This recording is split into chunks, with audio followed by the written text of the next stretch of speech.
Welcome to KIllco. My name is Brian. Today we are reviewing whiskey.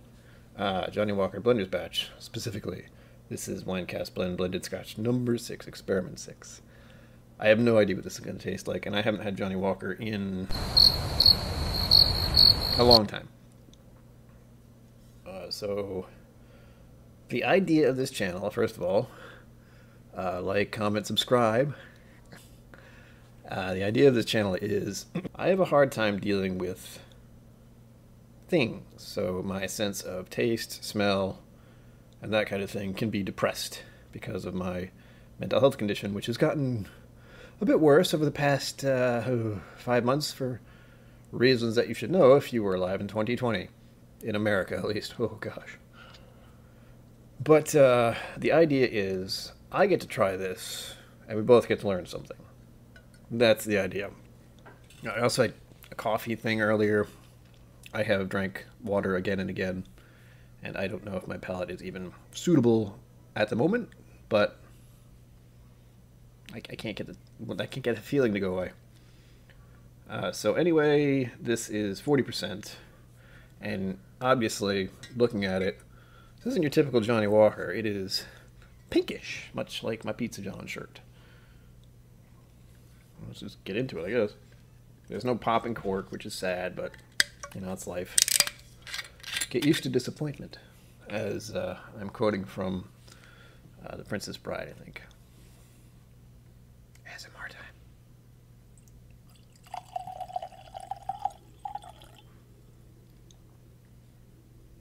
time. Lovely. You know what? The color doesn't look as prominently pink in the glass. That could just be me. I don't know. This is definitely very light. This is also a scotch, which, you know, I should mention, but I take a lot of things for granted these days. Yeah, it looks almost like a Irish whiskey now. I'm looking at it through here. Whatever. Okay. Let's see what we get on the smell, if I get much of anything at all, other than what I'm expecting, which is Johnnie Walker smell. Here we go. It's very faint. And of course, the first thing my brain goes is, that smells like alcohol. That tends to be what I've been able to pick up easily. Is it weird if I say I can tell it's a blended scotch? I mean, I know it is because it says right on the bottle, but after having so many whiskeys over so much time, I feel like I could at least be able to tell if something's blended for some reason. I don't know if that's true. I'm not going to try to figure that one out. I want to say a very faint pepper. This is hard. This is so hard. It sucks so much that my state of mind can impose on my enjoyment of something. Like, I should be able to smell this and be like, oh yeah, this, and this. But right now, no.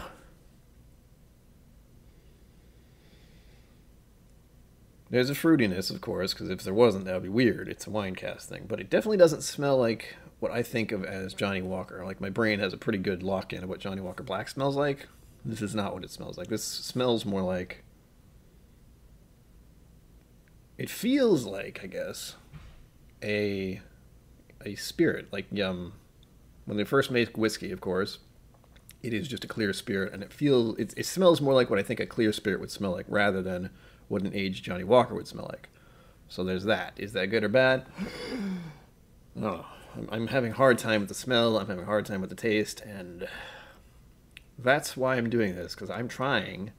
And other people try and sometimes can't get this either. So know that you're not alone. I just got a different kind of fruit smell there. I don't know if that was pear or apple or something else. Part of me said black cherry. I don't know why. Okay, enough of this. I could do this forever. And I could hurt myself. So, the smell, I'm not getting a heck of a lot on. It feels kind of light. And a little bit of fruit, a little bit of pepper. But you can get that from a lot of scotches. So, I'm not learning a lot here with my own, guessing work. But let's go for the taste, shall we?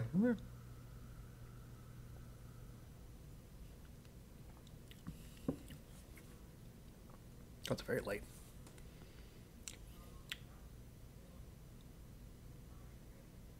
Okay, that was one. It was a neck pour, and two. Neck pour means something to some people, for some reason. I know there's reasons why, but I feel like that probably shouldn't be the case with something that is in a screw top. But I don't know, and especially when the neck is, barely there. This is another one of those days, man. I want to make these whiskey review videos, but sometimes my entire being is like, you're not going to taste anything today. You're going to have a hard time smelling everything. And just in general, you're going to be, ugh. Believe me, it sucks. I wish I could just flick a switch and be better, but that's not how life is. Especially not right now.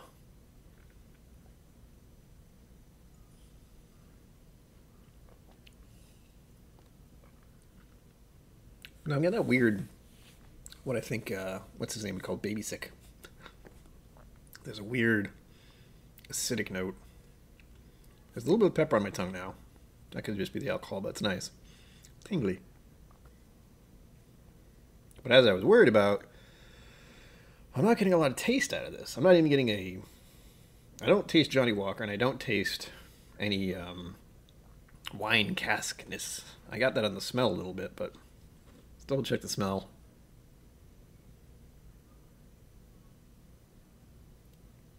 No, I'm just getting kind of a vague alcohol smell with a hint of fruit.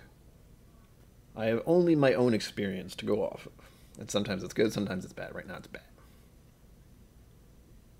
But if I'm having a hard time, what do? I go to the app I use. So, again, the link is doobly below. And I have looked up this whiskey on that app. It's called Whizzky, WHIZZKY.net. If you don't want to try to find it, it's not far. But this is blender number 6, and the nose profile on this is actually a lot more than I expected to see. We got cellars, which is strange. PD, I wouldn't say. Sweet, sure. Wine, no. Fruitcake, no. Leather upholstery, maybe. Spicy, cigar box, fragrant, vanilla, port, fresh fruit, grassy, apple. Ooh, got something. Almond, candy, and new wood. That's just the smell for the app. And honestly, I didn't get most of those, clearly. I got apple, and that was it. Although, it helps to have these other words, like cellar. Yeah, there's a weird kind of mustiness that's weird. I wouldn't say it's peatiness. Or leather upholstery.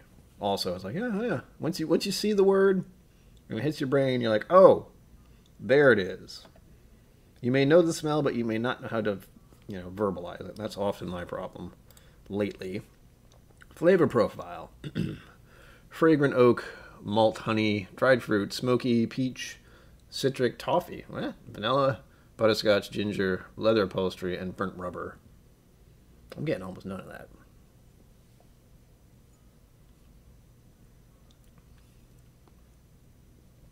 It is sweet, but I hate saying just, it's sweet. Malt, maybe? I don't know how fragrant got onto the flavor, but whatever. Yeah. Again, it's not bad. This is actually another one of those introductory scotches, which I would give to someone. I think part of my problem has been obliterated by a lot of the peated scotches. So those get my attention. And even that, it's diminished significantly. Finish profile. Sweet leather, malted barley, oak, dried tea. That one, yeah. It was like a weird, kind of drying out thing at the end there. I don't know if I'd say dry tea, but cigar box, allspice, new wood, wine, vanilla, and ginger. I don't know how people are getting ginger. Ginger is very aggressive in my mind. Like when you go to a Japanese restaurant, you have wasabi and then you have ginger. I mean, you can tell the difference. Those are extremes, and they're what catch my attention. What does this tell me for the official notes? Scotland's Speyside. It's a Speyside. Blended Scotch. I said the ABV. No age statement. It began with an experiment set in motion by Jim beverage.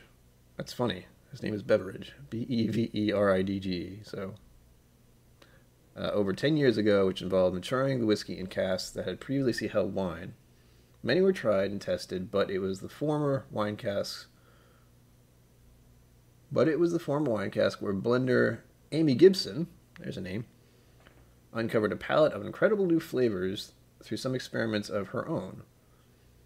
Though all eventually became part of the final blend, the result is exceptionally fruity scotch, full of live fresh berries and sweet toffee flavors. Not to me. Sweet, a little peppery. I'm really not getting any solid fruit notes. I would say candy, though. Like, it's very sweet. But I'm not getting fruit notes for some reason. It sucks. I feel like part of that might be because I had that latte earlier, and no matter what I did to rinse out my mouth, it still had, I felt like I had that, milk clingy thing. I couldn't get rid of it. But I didn't want to eat anything. Whiskey tasting isn't always easy. The price of this is about $30, supposedly, if you can find it. I would definitely recommend this to someone who's curious about Scotch, but I would also recommend just a Johnnie Walker Black.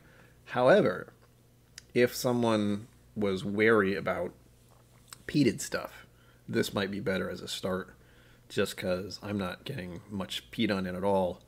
And with Johnnie Walker, there's a little tiny bit, a little smidge. I always say if you want to get the peat just a little, go with a Johnnie Walker to start with. And then there's Connemara, and then you can start working your way up to the more aggressive peated stuff. But all in all, it's nice to have. Would I buy it again? Probably not. I would probably just buy Johnnie Walker Black, honestly, because that is one of the first scotches I got into originally when I started drinking whiskey on a regular basis. But this is definitely an interesting one. I feel like it might open up more as the bottle is open and as I get less and less of it. But it's weird to not have Johnnie Walker for so long and then get this with that mental expectation of saying, hey, I know what Johnnie Walker smells like. This doesn't smell like it. This is almost like a new make with a hint of fruit. But it's interesting. And that weird kind of sickly cellar weird note that I can't quite describe easily. Leathery almost. But whatever. Anyway. It's good enough, we'll say. And I got another bottle open. I'm starting to run out. Because, stuff. Until next time. Live long and prosper. Don't forget to be awesome. And, Sancho.